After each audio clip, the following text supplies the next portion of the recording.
Edward and Tom were good friends, each with successful careers in finance. Over the years, they often discussed different investment strategies. They both knew the importance of long-term investing, but disagreed on the best approach. Edward was drawn to growth stocks. He loved companies that reinvested their profits into future expansion, such as Amazon, Tesla, and Nvidia. These stocks didn't pay dividends, but Edward didn't care. He believed in the potential for massive price appreciation over time, even if it meant enduring some volatility along the way.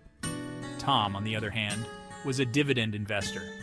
He preferred established companies that paid consistent dividends, like Johnson & Johnson, Coca-Cola, and Procter & Gamble. For Tom, it was all about the steady, reliable income he could reinvest and grow over time. He appreciated the stability and security that dividend-paying companies offered, especially during market downturns. They both decided to put their strategies to the test by investing over the next 10 years, each convinced their approach would be the better one.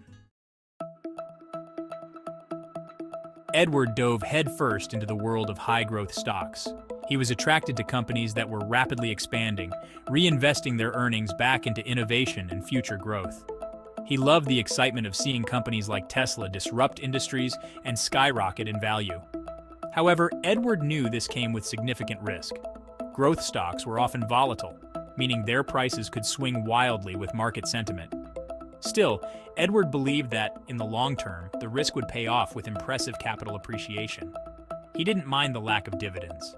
To Edward, cash payouts meant companies weren't reinvesting in future growth. Instead, he preferred to hold on to stocks that poured their earnings back into new projects, product innovations, and market expansions. Even when the market dipped and his portfolio value plummeted at times, Edward held on, convinced that growth stocks would surge in the end. Tom, meanwhile, focused on dividend-paying stocks. He built his portfolio with well-established companies that offered reliable quarterly payments.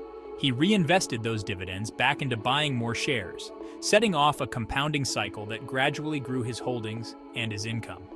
Tom liked the predictability of dividends. No matter how the stock price moved, he continued to receive regular payouts, which gave him a sense of security.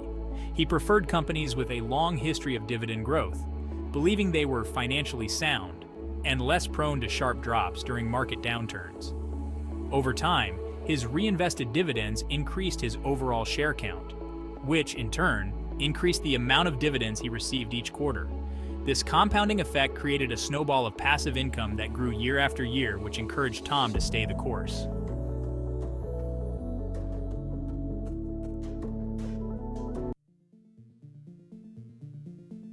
The Great Portfolio Comparison.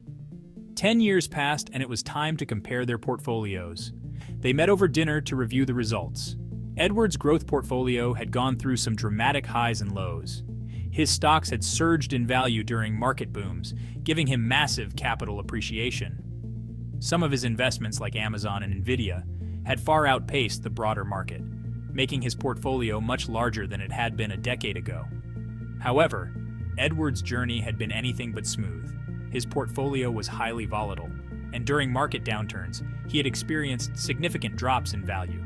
While his portfolio had grown much faster than Tom's in terms of capital gains, Edward realized one drawback. He had no passive income stream. His entire portfolio relied on price appreciation, and in bad market years, he had no cash flow from dividends to reinvest or provide stability. Tom's portfolio, on the other hand, had grown steadily and predictably. Though the capital appreciation wasn't as fast as Edward's, the consistent dividend payments had compounded nicely. By reinvesting his dividends, Tom had significantly increased both his share count and his future dividend income.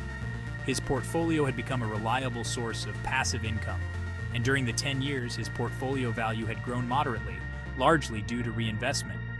While Tom's gains were slower than Edward's, he had much more stability.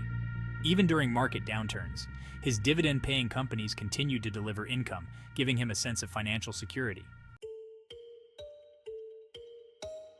Lessons of two strategies. Reflecting on their experiences, both Edward and Tom found valuable insights in their chosen paths. Growth investing.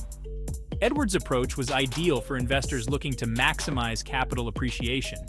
His growth stocks had outpaced the market, giving him substantial gains over time. However, the lack of dividends made his portfolio more volatile and dependent on market conditions. Growth investing requires patience and a high risk tolerance, as the price swings can be unsettling during turbulent times. Dividend investing. Tom's strategy provided him with a steady income stream and a more conservative approach to portfolio growth. Reinvesting his dividends over time had allowed his investments to compound consistently, and the dividend payments created a buffer during market corrections. This approach is ideal for those who prefer income stability and less volatility in their portfolio. The power of long-term investing. Both Tom and Edward benefited from staying invested for the long term. They had weathered market downturns and volatility, but by holding on to their investments, the power of compounding worked in their favor. Whether through dividends or capital gains, they saw firsthand that time in the market is more important than timing the market. The ultimate takeaway. At the end of the day, Tom and Edward learned that there's no one-size-fits-all approach to investing. Both strategies had merit depending on the investor's goals, risk tolerance, and financial needs. Tom's dividend approach gave him stability and a growing stream of income that could sustain him over time. Edward's growth strategy, while more volatile, offered higher potential for capital gains and had significantly grown his overall portfolio. Both friends raised their glasses, realizing that, in the end, their commitment to long-term investing had been the true key to their success. Their wealth had grown, their portfolios had prospered, and despite their different paths, both had achieved financial independence in their own way. They toasted to their shared lessons, their unique approaches, and the benefits of a disciplined, long-term investment strategy, each a testament to the power of persistence and patience in the world of investing. Thanks for watching, and please subscribe to the channel.